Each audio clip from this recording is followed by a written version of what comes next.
Hello friends, எல்லாரும் எப்படி இருக்கீங்க? நல்லா இருக்கீங்களா?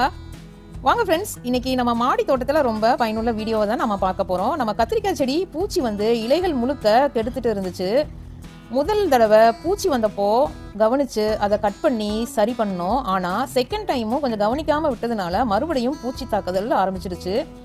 இலைகள் முழுக்க பூச்சி பிடிச்சு செடி ரொம்பவும் பலவீனமாக ஆயிடுச்சு ஃப்ரெண்ட்ஸ். அப்போது நான் என்ன பண்ணேன்னா, பூச்சி பிடிச்ச பகுதிகளை எல்லாம் கட் பண்ணிட்டு செடிக்கு புது சக்தி தர வேண்டி நம்ம வீட்டில் தினமும் பயன்படுத்திட்டு குப்பையில் தூக்கி போடுற முட்டை ஓட்டை வேஸ்ட் ஆக்காமல் பயன்படுத்த ஆரம்பித்தேன். இந்த முட்டை ஓடு எவ்வளவு பவர்ஃபுல்லான இயற்கை உரம்னு நம்ம பலருக்கும் தெரியும், சிலருக்கு தெரியாது.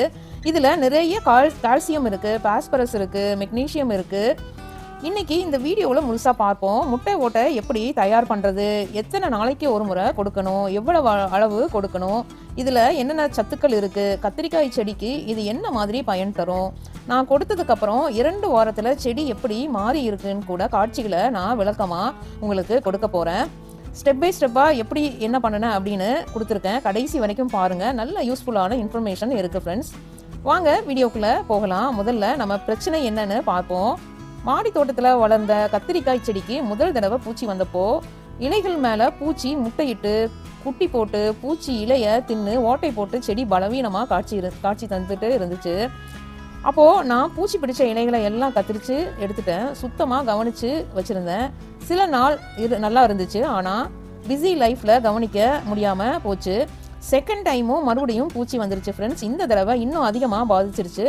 அதனால் என்ன செய்யறதுன்னு யோசிச்சு இந்த செடியை எப்படியாவது காப்பாற்றணும், இந்த செடிக்கு எதிர்ப்பு சக்தி இல்லாமல் பலவீனமாக இருக்குது அப்படின்னு வெறும் பூச்சி மருந்து அடித்தா மட்டும் போதாது, செடிக்கு தேவையான சத்துக்களையும் கொடுக்கணும்னு, அப்போ தான் செடி நல்லா வளரும்னு பூச்சி தாக்கிய செடியை சக்தி ஆக்கணும் அப்படின்னு முழு மனசோடு இறங்கிட்டேன் ஃப்ரெண்ட்ஸ். இந்த நேரத்தில் தான் எனக்கு முட்டை ஓடு பவுடர் யோசனை வந்துச்சு. வீட்டில் தினமும் முட்டையை யூஸ் பண்ணுறோம், முட்டை ஓட்டை வீணாக்குறோம், அதுக்கு பதிலாக செடிக்கு உரமாக மாற்றலான்னு முடிவு பண்ணேன். இப்போ முக்கியமாக பார்க்கணும், முட்டை ஓட்டில் என்னென்ன சத்துக்கள் இருக்குன்னு இது தெரிஞ்சுக்கிட்டிங்கன்னா தான் இது ஏன் செடிக்கு நல்லதுன்னு உங்களுக்கு புரியும். கால்சியம் கார்பனேட் இருக்குது முட்டை ஓட்டில். கிட்டத்தட்ட 9% மேலே கால்சியம் கார்பனேட் தான் இருக்குது. இந்த கால்சியம் செடியோட செல் சுவரில் வலிமையாக இருக்க உதவும். இதனால் செடி இலைகளும் தண்டுகளும் இன்னும் ஸ்ட்ராங்காக வளரும். கத்திரிக்காய் மாதிரி காய் காய்க்கிற செடிகளுக்கு கால்சியம் ரொம்ப முக்கியம். ஏன்னா கால்சியம் குறைச்சலாக இருந்தால் காய்கள் அழுகி போகிற பிரச்சனை வரும் ஃப்ரெண்ட்ஸ். இதில் நெக்ஸ்ட்டு பாஸ்பரஸ் இருக்குது. சின்ன அளவில் முட்டை ஓட்டில் பாஸ்பரஸும் இருக்குது. இது வேர் வளர்ச்சிக்கும் பூ பூக்கிறதுக்கும் காய்க்கிறதுக்கும் உதவுது இந்த பாஸ்பரஸ். நெக்ஸ்ட்டு மெக்னீஷியம் இருக்குது. இலைகள் பச்சையாக ஆரோக்கியமாக இருக்குது. இந்த மெக்னீஷியம் தேவை. குளோரோஃபில் உற்பத்திக்கு இது முக்கியமான தாது. நெக்ஸ்ட் இதில் இருக்கிறது பொட்டாசியம். சின்ன அளவில் பொட்டாசியமும் இருக்குது. இது செடிகளோட ஒட்டுமொத்த ஆரோக்கியத்துக்கும் நோய் எதிர்ப்பு சக்திக்கும் உதவுது. அடுத்தது 5வது சத்து என்ன சத்துனா நைட்ரஜன் இருக்குது. மிக சொற்ப அளவுலேயே நைட்ரஜன் இருக்குது. இந்த தாதுக்கள் எல்லாம் சேர்ந்து செடியை பலப்படுத்தி பூச்சியை இயற்கையாக தாங்கிக்கிற சக்தியை கொடுக்குது. அதோட மண்ணோட pH லெவல் சரி செய்யவும் முட்டை ஓடு உதவுது. ஏன்னா இது மண்ணை லேசாக ஆல்கலைன் ஆக்கும். இப்போது இதை எப்படி தயார் பண்ணுறது அப்படின்னு, இந்த முட்டை ஓட்டு பவுடரை எப்படி தயார் பண்ணுறது அப்படின்றத ஸ்டெப் பை ஸ்டெப்பாக பார்க்கலாம். இப்போது நீங்கள் வீட்டில் யூஸ் பண்ணிவிட்டு சேகரிக்கிற முட்டை ஓட்டை மொத்தமாக சேகரித்து வச்சுக்கோங்க. அதை நல்லா நிறைய சேகரித்து வச்சதுக்கப்புறம் நல்லா கழுவி வெயிலில் நல்லா காய விடுங்க. இல்லைன்னா இது பேட் ஸ்மெல் வர ஆரம்பிச்சிரும். அதனால் நல்லா கழுவி காய வைக்கணும். வெளியே நல்லா கழுவி காய வச்சு காஞ்சதுக்கப்புறம் அதை பவுடர் பண்ணணும். பவுடர் பண்ணும்போது கண்டிப்பாக நீங்கள் நல்லா காஞ்சு இருக்கான்னு செக் பண்ணிவிட்டு பவுடர் பண்ணணும்.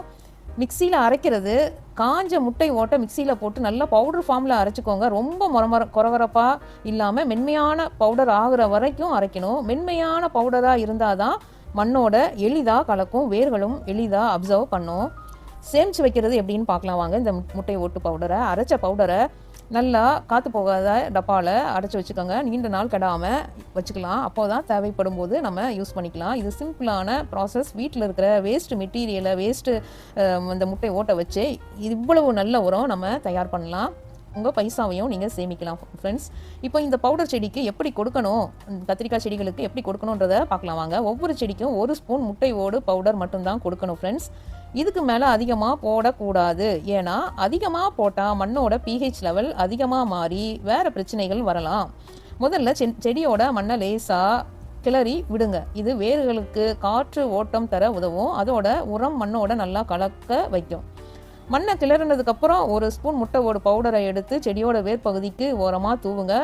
பவுடர் போட்டதுக்கப்புறம் மண்ணோட நல்லா மிக்ஸ் ஆகிற மாதிரி லேசாக கலந்து விடுங்க. அப்புறம் தண்ணி தெளித்து விடுங்க ஃப்ரெண்ட்ஸ். இந்த பவுடர் மண்ணில் கரையவும் வேர்கள் சத்துக்களை எளிதாக அப்சர்வ் பண்ணவும் உதவும். இந்த முட்டை ஓட்டு பவுடரை எத்தனை நாளைக்கு ஒரு முறை கொடுக்கணும் அப்படிங்கிறத பார்க்கலாம் வாங்க. 2 வாரத்துக்கு ஒரு முறை இந்த முறையை ஃபாலோ பண்ணுங்கள் ஃப்ரெண்ட்ஸ். ஏன்னா முட்டை ஓடு மெதுவாக தான் மண்ணில் கரையும். அதனால் அடிக்கடி போட வேண்டிய அவசியம் இல்லை. 2 வாரம் இடைவெளி விட்டால் மண்ணில் இருக்கிற சத்துக்கள் செடி நல்லா அப்சர்வ் பண்ண போதுமான நேரம் கிடைக்கும் ஃப்ரெண்ட்ஸ். முக்கியமாக நம்ம கவனிக்க வேண்டியது நல்லா காய்ந்த மென்மையாக அரைச்ச பவுடரை மற்றும் முட்டை ஓடு பவுடர் மட்டும் யூஸ் பண்ணுங்கள். 1 டீஸ்பூனுக்கு மேலே ஒரு தடவையில் அதிகமாக போடாதீங்க. ஒரே தடவையில் அதிகமாக போடக்கூடாது. 1 டீஸ்பூனுக்கு மேலேயும் போடக்கூடாது. சின்ன தொட்டி செடிகளுக்கு இன்னும் குறைவாக 1/2 ஸ்பூனுக்கு குறைவாக போடுங்க ஃப்ரெண்ட்ஸ். இதோட கூட வழக்கமான தண்ணி பாய்ச்சறதையும் தொடர்ந்து பண்ணணும். இது கூடுதல் ஊட்டச்சத்துக்கு உதவுது. முழுசாக உரமாக இதை நம்ம நினச்சி அதிகமாகவும் போடக்கூடாது ஃப்ரெண்ட்ஸ். நான் இந்த முட்டை ஓடு பவுடரை கொடுத்ததுக்கு அப்புறம் 2 வாரத்தில் செடி எப்படி மாறி இருக்குன்னு பாருங்க ஃப்ரெண்ட்ஸ். முதல்ல பூச்சி பிடிச்சு பலவீனமாக இருந்த செடி இப்போது புது இலைகள் தலைக்க ஆரம்பிச்சிருக்கு. இலைகள் முன்னை விட பச்சையாக ஆரோக்கியமாக இருக்குது ஃப்ரெண்ட்ஸ். தண்டு கூட முன்னை விட வலிமையாக தடிமனாக இருக்குது. பூச்சி தாக்குதலும் கொஞ்சம் நிறையாவே குறைஞ்சிருக்கு. இது ஏன்னா முட்டை ஓட்டில் இருக்கிற கால்சியம் செடியோட செல் சுவரை வலிமையாக ஆக்கியிருக்கு. வலிமையான செல் சுவர் இருக்கிற செடியை பூச்சி எளிதாக தாக்க முடியாது. அதோட மெக்னீசியம் இலைகளை பச்சையாக வைக்க உதவி செய்யுது. பூ கூட நல்லா பூக்க ஆரம்பிச்சிருக்கு. இது பாஸ்பரஸோட உதவியால் நடந்திருக்கு ஃப்ரெண்ட்ஸ். இன்னும் சில வாரத்தில் காய்க்க ஆரம்பிச்சிரும். நான் உங்களுக்கு அது அப்டேட் பண்ணுறேன் ஃப்ரெண்ட்ஸ். காய்க்க ஆரம்பித்ததுக்கப்புறம் இப்போது முட்டை ஓட்டை நல்லா கழுவி முழுசாக காய வச்சு மென்மையான பவுடராக பண்ணுங்க. ஒரு செடிக்கு 1 ஸ்பூன் மட்டும் கொடுங்க. 2 வாரத்துக்கு ஒரு முறை மட்டும் கொடுங்க. போட்டதுக்கப்புறம் மண்ணோட நல்லா கலந்து தண்ணியை தெளித்து விடுங்க. என்ன செய்யக்கூடாதுன்னா அளவுக்கு அதிகமாக ஒரே தடவையில் போடாதீங்க.